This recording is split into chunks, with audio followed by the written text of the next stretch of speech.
Hello there gamers, welcome to my channel. This is the Pixel Files.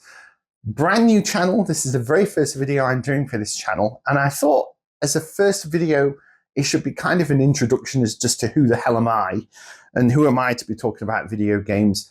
So I'm just going to quickly give you a rundown on my history with video games and why I had the urge to create a channel all about video games. So I'm going to run through all the different consoles and things that I've owned over the years because I am a Gen Xer. I'm 55 years old. I was born in 1970, and I consider myself quite lucky in that respect because I kind of grew up as video games evolved. And so I have a long history with video games, and I've owned most of the major consoles through all of those years. And I've written them down because there's a lot of them. So I'm very quickly going to rattle them all off and list them up on the screen. And if you want to play along with me, you can also tick off the ones that you owned. And maybe you can let me know in the comments if there are any that I didn't own that I missed out on, because I know there are a few. And maybe you can give me the reasons why you feel I should revisit some of those older systems via emulation. So let's get started. So the first introduction to gaming that I ever had was in 1979, and it was a system called a Binatone TV Master. For all of these, I'm going to put pictures up on the screen. I mean, most of them you will know just by the name of them, but I'll show you an image of them as well. 1980, I had an Atari 2600. 1983, I had a Vectrex system. A very rare device that is now. I wish I still had that damn thing because it would be worth quite a lot of money. But I had one, and I'll be talking about it on this channel. All of these systems, up to a point, I will be covering on this channel as we go forward in various ways. 1983, I got a ZX Spectrum 48K computer, which was a very key moment in my life because that computer led me down a path of getting into computers and information technology, and that's what I built my career on. And I worked in IT for over 30 years. I'm retired now, but it gave me the skills to do what I'm going to be doing on this channel, which we'll get into later. 1985, I got a Commodore 64, classic computer, absolutely brilliant. 88, I got an Atari ST. Yes, I was one of those people that got an Atari ST. At that point, I wasn't working. I was still in college. And I remember the Atari ST I bought from a mail order catalog, and I paid for it weekly, I think it was. And I had to pay for it over like 6 months.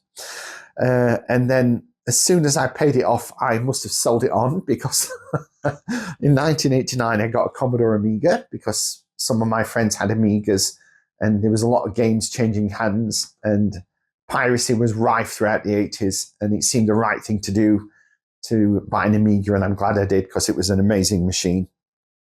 Also in 1989, I got an Atari Lynx handheld console. 1990, the Sega Mega Drive, I had one of those, and then a year later in 1991, I bought a Nintendo Game Boy.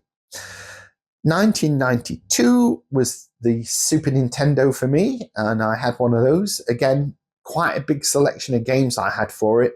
Wish I still had them because they're all in mint condition. The Super Nintendo game boxes were made of cardboard, so they very easily perished if you weren't careful with them.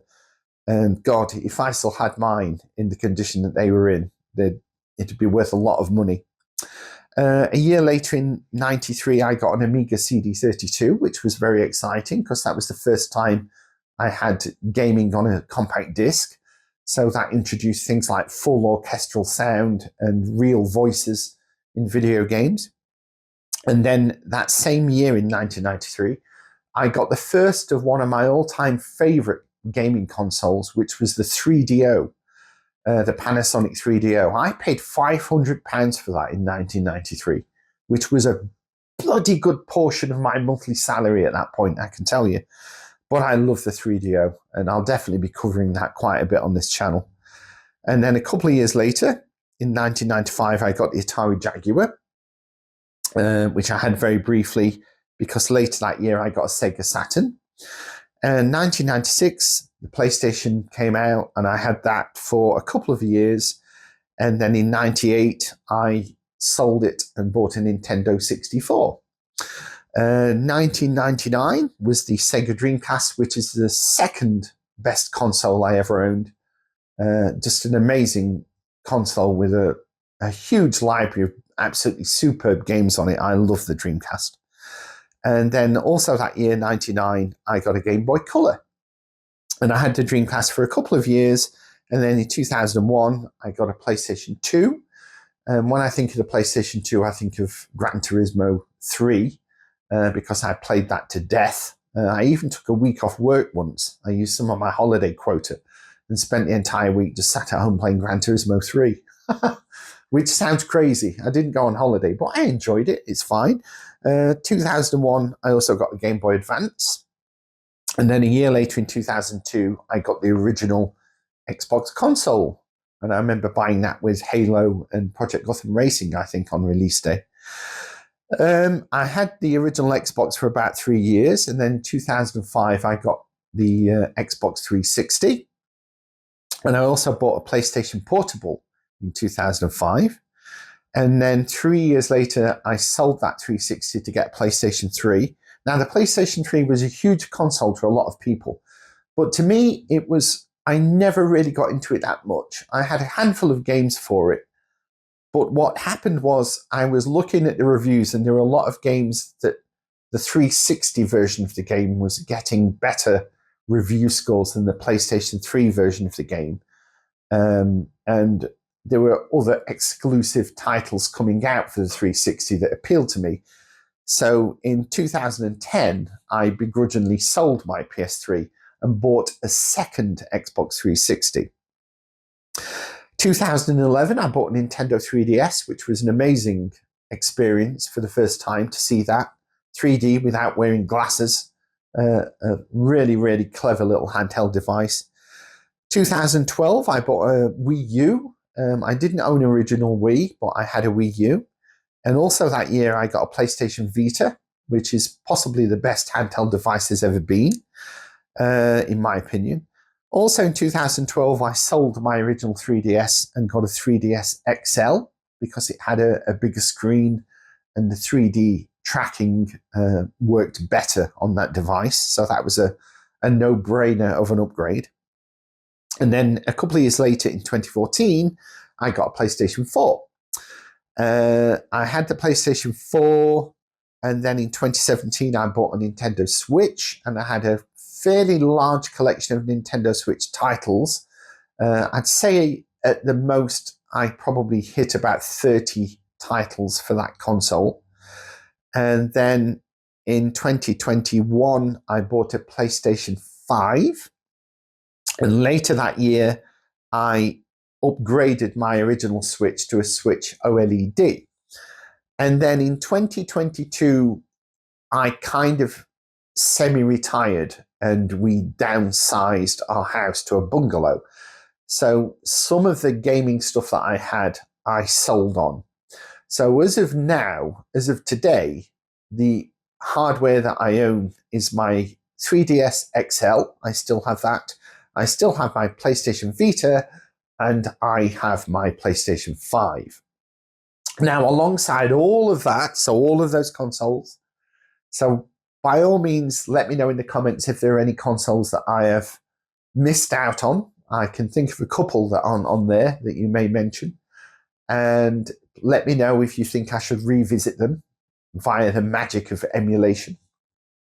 But alongside all of those, I've also been a very big PC gamer, and I've owned a gaming PC way back since 1996. I think that was the first time I got together a computer that could play games using like DOS and Windows 95. And then from 1996 onwards up to the present day, I've owned various computers. And because I've worked in IT, I managed to get the skills and the knowledge together that I could buy components and build it myself, which is kind of what I did. So as of now, I have a pretty decent gaming PC. Not top of the range. It doesn't have like a 5080 graphics card in it, but it has a 4080 Super. So it's still powerful enough that it can run pretty much all of the big games with everything switched on, all the bells and whistles and ray tracing at 4K without any issues. So behind me, this is Madden 26 running at full 4K resolution with everything switched on, and it runs perfectly fine. So yes, that is another big part of my gaming life in like the second half of my life.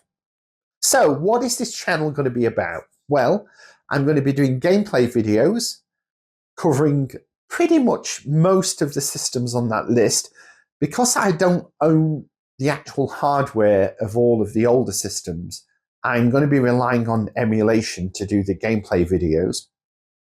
But a lot of the emulators now for the older retro systems are absolutely fantastic. And that's another thing that I'll be covering on this channel is emulation, and I'll be doing videos on how I configure some of these emulators, because it is fun to get them running at peak performance. And in some of the emulators, you can do things to make the games look even better than they did when they were originally released. You can run them at higher resolutions.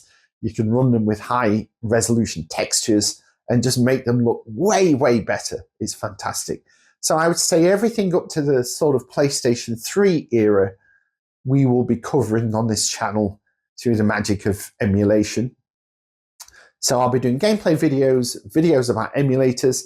I'll be doing video reviews of more newer PC titles because I like cheaper indie games that appear on Steam that are surprising and really fun to play. So I'll be doing things like that. So if any of that appeals to you, or you can identify with the kind of lifelong obsession with video games that I've had, then stick with me, just subscribe and see where we go on this journey. I do tend to be quite nostalgic with a lot of these things, and I'll be revisiting games that I remember enjoying when I was a lot younger than I am now, because that's fun. I do have another YouTube channel where I talk about movies, because that's the other biggest love of my life, gaming and movies, and that's called the Flix Files. So if you like your films, that channel has been running since July 2024. So there's about 150 odd videos on there. By all means, pop over there. I'll put a link in the description and you can check that out. But if that doesn't interest you and you're just interested in gaming, then stick around, and I'll be doing content every Saturday on this channel. I've already put up a gameplay video of a very old game for the ZX Spectrum, just to give you a taste of the sort of things that I'm going to be doing. So please check that out if you haven't already after you've watched this. And yeah, I'm hoping this will be a fun ride. I'm really excited about it. And yeah, thanks for watching, and I'll see you very soon, guys. Bye for now.